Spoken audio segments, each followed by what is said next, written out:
9e jour du Gradus, je voudrais vous parler de Sri Aurobindo. Donc Sri Aurobindo, il a vécu de... Sri, ça veut dire grand sage, déjà. Donc il est né en 1872, il est mort en 1950. Il a fondé à Pondichéry un truc génial. Je rêve d'y aller, j'irai pas dans cette incarnation, c'est pacté, mais c'est pas grave. Si vous pouvez y aller, allez-y. Un ashram géant, de la taille d'une ville, c'est un nouveau monde, ça s'appelle Auroville. C'est une utopie. En fait, il a essayez, si vous voulez, de faire un monde qui soit hors du monde. Alors, évidemment, dès qu'on essaye de faire un truc, vous savez ce qui se passe, c'est complètement décrié, qualifié de secte, etc. Et pourtant, c'est une super expérimentation d'une sorte de cité spirituelle utopiste qui doit changer la vie des gens. Alors, Aurobindo, c'est carrément un intellectuel de la Vedanta. Si vous avez envie de lire quelque chose de très dur à lire, lisez Sri Aurobindo. Donc, moi j'ai bien lu ces 4 volumes de la vie divine qui sont une somme sur le yoga, donc sur la meilleure manière de vivre et de progresser pour aller vers l'illumination. Sauf que vous n'aurez pas énormément de conseils concrets, vous aurez plutôt, j'allais dire, non pas des élucubrations, c'est pas le bon mot, vous aurez des spéculations philosophiques sur, j'allais dire, la manière de faire se rejoindre la philosophie occidentale et la philosophie orientale. Donc c'est très intéressant, évidemment. Alors, son approche est extrêmement dense et philosophique et donc rend ses écrits vraiment difficiles d'accès, quoique tout à fait passionnants. Donc je vais vous sortir quelques citations. Notre seule véritable liberté consiste à découvrir et à dégager la réalité spirituelle qui est en nous. Donc en fait, la seule chose qu'on a à faire sur Terre, c'est chercher Dieu. On avait compris. Le monde tout entier aspire à la liberté et pourtant, chaque créature est amoureuse de ses chaînes. Eh bien oui, et donc il continue, tel est le premier paradoxe et le nœud inextricable de notre nature. Bah oui, vous avez envie en fait de connaître le grand amour et là, vous tombez sur Magali ou Jonathan et vous vous dites « Oh, c'est lui !» Bah non, vous vous trompez, en fait c'est Dieu, c'est pas Magali ou Jonathan. En fait, c'est ce que dit Sri Aurobindo.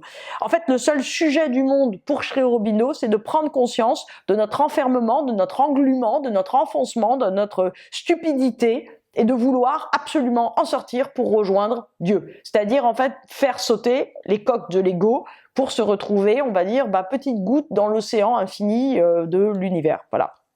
Alors, une autre phrase.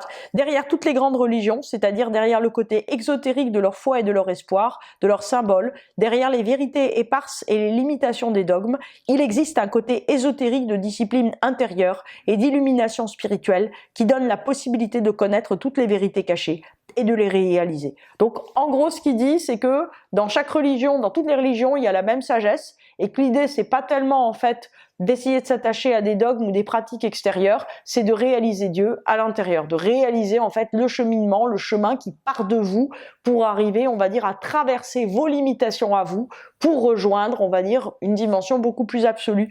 Donc, la question, en fait, qui se pose derrière ça, qui est la vraie question, c'est à quel point vous êtes motivé pour sortir. Est-ce que vous êtes vraiment motivé? Et ça rejoint ce que dit Mahananda Maï, c'est-à-dire que si en fait vous désirez Dieu comme le poisson hors de l'eau désire l'eau, vous le trouverez. Si en gros vous désirez une gomme qui sent la fraise, un bon Buddha's Ball à midi, un truc sympa sur Netflix, et puis aussi trouver Dieu, vous le trouverez pas en fait. Il faut vraiment que d'une certaine manière, rien d'autre ne compte autant, et puis ensuite rien d'autre ne compte. Et c'est vrai que, d'une certaine façon, il y a quelque chose qui est à la fois extrêmement exigeant, extrêmement rugueux, puisque dans tous ces maîtres hindous disent la même chose. Ils disent, si vous êtes là, c'est que vous préférez être là à être ailleurs. Donc, en fait, comprenez ce qui se passe. Comprenez ce qui se passe si vous voulez indexer, on va dire, votre énergie de vie à une autre dimension.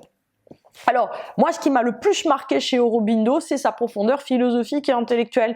Moi, en fait, si vous voulez, je me suis dit que c'était...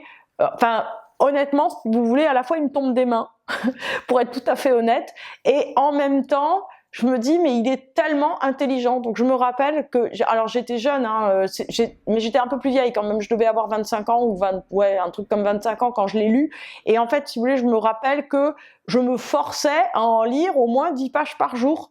Et en fait, à force, on s'habitue.